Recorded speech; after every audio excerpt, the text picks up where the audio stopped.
ომში მყოფი ქვეყნის პრეზიდენტი ევროპისგან საქართველოს ხელისუფლებაზე ზეწოლას ითხოვს. ვოლოდიმირ ზელენსკიმ ჩვენი ქვეყნის საწინააღმდეგო განცხადება ევროპული საბჭოს სხდომაზე გააკეთა. მმართველი გუნდისთვის უკრაინის პრეზიდენტის განცხადება იმის აღიარებაა, რომ ვოლოდიმირ ზელენსკი წარმოადგენს უცხოურ ძალას. ქართველი დეპუტატები მოუწოდებენ მას მიხედოს უკრაინას.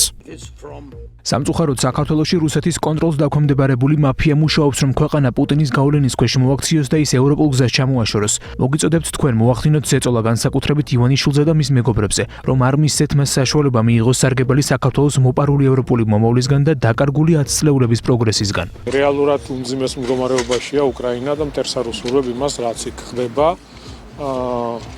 ის განცხადებები, რასაც ვისმენთ, თუნდაც ზელენსკის მხრიდან მეტყველებს მათ რეალურ უმძიმეს მდგომარეობაზე და მშვიდობა მინდა უსურვო უკრაინას და უკრაინელ ხალხს. რაც უფრო ახლოვდება ტრამპის ინაუგურაცია და რაც უფრო ახლოვდება რუსეთ-უკრაინის ომის დასრულების ეტაპი, მით უფრო დაფთება ჩვენი ქვეყნის გარშემო შეფასებებიც, ზეწოლაც, რადგან მოსწრებაზე არიან, თუ მოასწრებენ და შეცვლიან აქ ხელისუფლებას ძალადობრივი გზით. როგორც ეს არის, სწორედ ის ამოცანა, რომელიც დღის წესრიგში დგას უკვე უკანასკნელი 3 წელი, ამის გამოსახილია სანქციები, ბალტიის ქვეყნების დამოკიდებულება, თუმცა რა თქმა უნდა ჩვენ ამ ყველაფერს მშვიდად შევხვდებით, გავაგზავნით ქვეყანაში მშვიდობას და სტაბილურობას. ამაზე მეტი აღიარება ზელენსკის მხრიდან, რომ ის წარმოადგენს უცხოურ ძალას, აღარ არსებობს.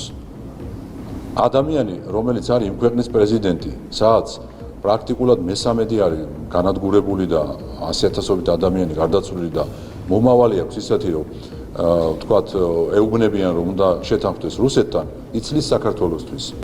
კარგავს დროს ჩვენ თავს მივხედავთ, მაგრამ ზელენსკი მიხედავს საკუთარ ქვეყანას, რომელზეც უდიდესი კითხვის ნიშნები არსებობს, განსაკუთრებით ტრამპის მოსვლის შემდგომ.